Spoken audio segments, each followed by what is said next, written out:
La Revolución Mexicana empieza oficialmente el 20 de noviembre de 1910 como respuesta al Plan de San Luis, publicado por Francisco I. Madero en su breve exilio en Texas, donde se exilió tras haber sido encarcelado por Porfirio Díaz, quien en ese entonces era el presidente de México y con quien había perdido las elecciones de ese mismo año.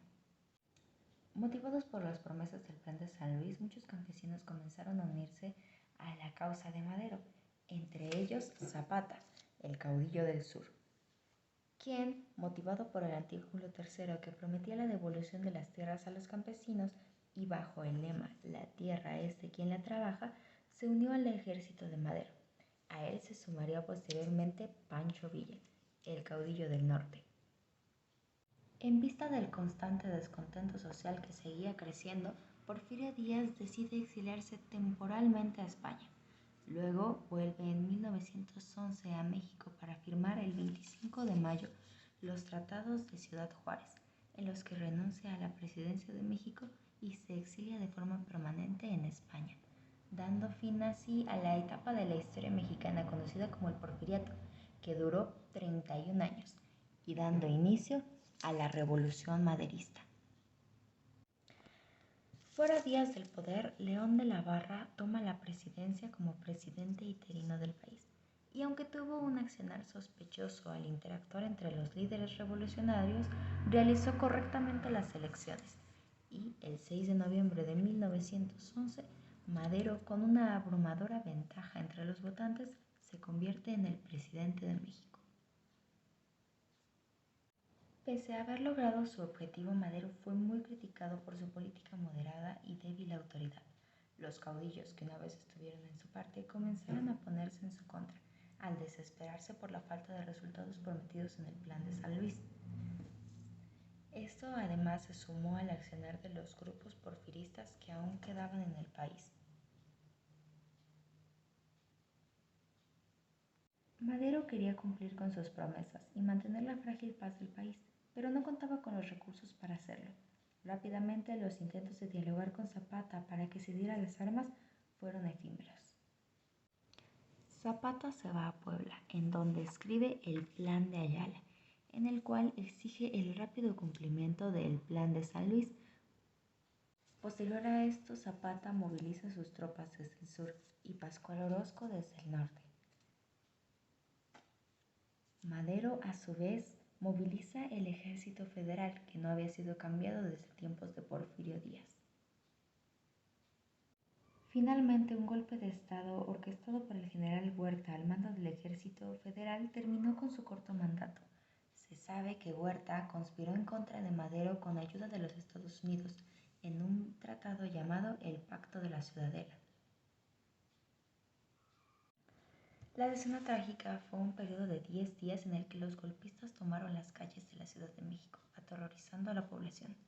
Todo finalizó cuando, el 22 de febrero de 1914, Madero y su vicepresidente Pino Suárez fueron asesinados acribillados detrás del Palacio de Lecumberri. Cuando murió Madero, Pablo Lascurain toma la presidencia de México como presidente interino durante 45 minutos, los cuales utiliza para nombrar al general Huerta como secretario, y luego él renuncia, quedando así Huerta como presidente de México. El general Huerta, como militar, estableció una dictadura, invirtió en el ejército y se preparó para la inminente guerra que él sabía que se acercaba con los ejércitos revolucionarios. Zapata, viendo que nuevamente el cumplimiento del Plan de Ayala se verá ignorado, toma las armas y se lanza a la batalla. Es en esta etapa de la revolución en donde veremos los grandes ejércitos, el surgimiento de las Adelitas y de los grandes convoys que transportaban a los revolucionarios. Es también en esta etapa donde se darán las batallas más crudas y sangrientas de la Revolución Mexicana. Es aquí donde entra en escena Carranza, un líder culto de la revolución que se une del lado del ejército revolucionario y, junto con sus tropas, marchan hacia el centro del país, derrocando a las élites huertistas. Carranza entonces publica el Plan de Guadalupe, en el que desconoce al gobierno de Huerta y se instaura como constitucionalista. Carranza además era apoyado por el gobierno de los Estados Unidos, quienes inicialmente lo veían como un líder culto para el norte. Posteriormente, los Estados Unidos intervienen en un altercado en el puerto de Veracruz contra fuerzas villistas para evitar la llegada de armamento. También favorecen las relaciones entre Carranza y Villa, con el fin de luego poder pedir concesiones al gobierno mexicano. Así, las tropas revolucionarias van avanzando hacia la capital y se da una importante batalla en Zacatecas, donde las tropas de Villa se enfrentan a las tropas federales. Villa resultando vencedor. Viéndose Huerta acorralado, decide salir del país, renuncia a la presidencia de México y así las tropas revolucionarias entran a la Ciudad de México y Carranza toma el poder, declarando así el fin de las hostilidades y terminando con la etapa huertista. Una vez Carranza en el poder, intenta dialogar con Zapata para que ceda las armas. Este, a su vez, exige el cumplimiento del Plan de Ayala. Los antes aliados comienzan a verse con disputas debido a su ideal de revolución. En un intento por apaciguar las cosas, Carranza organiza una reunión en Aguascalientes, bajo los términos de los caudillos revolucionarios. Allí se firma el Plan de Ayala, aunque no se llega realmente a nada. Zapata y Villa tenían mucha influencia y autoridad como líderes revolucionarios, aunque su relación era algo tensa.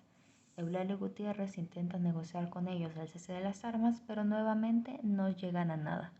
El periodo de junio a diciembre fue caótico para la política mexicana de ese entonces, con cambios de poder entre los villistas, carrancistas y zapatistas. El 4 de diciembre de 1914, los líderes revolucionarios se reúnen en el Palacio de Xochimilco para conversar.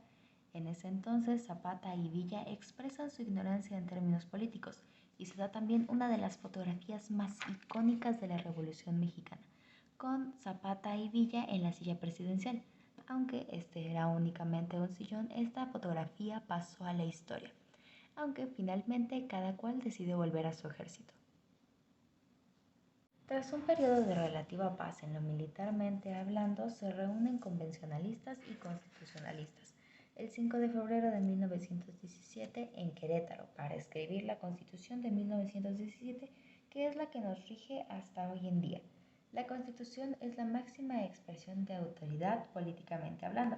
En ella hay algunos artículos, como el tercero, que habla sobre la educación en México, el artículo 27, que establece las leyes agrarias, o el artículo 123, que establece las pautas laborales.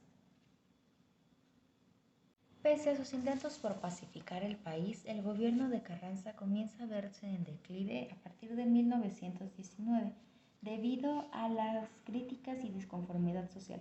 Es entonces cuando Adolfo de la Huerta lanza el Plan de Aguas Prieta, en el cual desconoce el gobierno de Carranza y llama al levantamiento del pueblo mexicano. En respuesta a esto, Carranza decide exiliarse a Veracruz, pero es traicionado por Rodolfo Herrera y asesinado en Puebla, Tlaxcalantongo, el 21 de mayo de 1920, dando fin así a la Revolución Mexicana.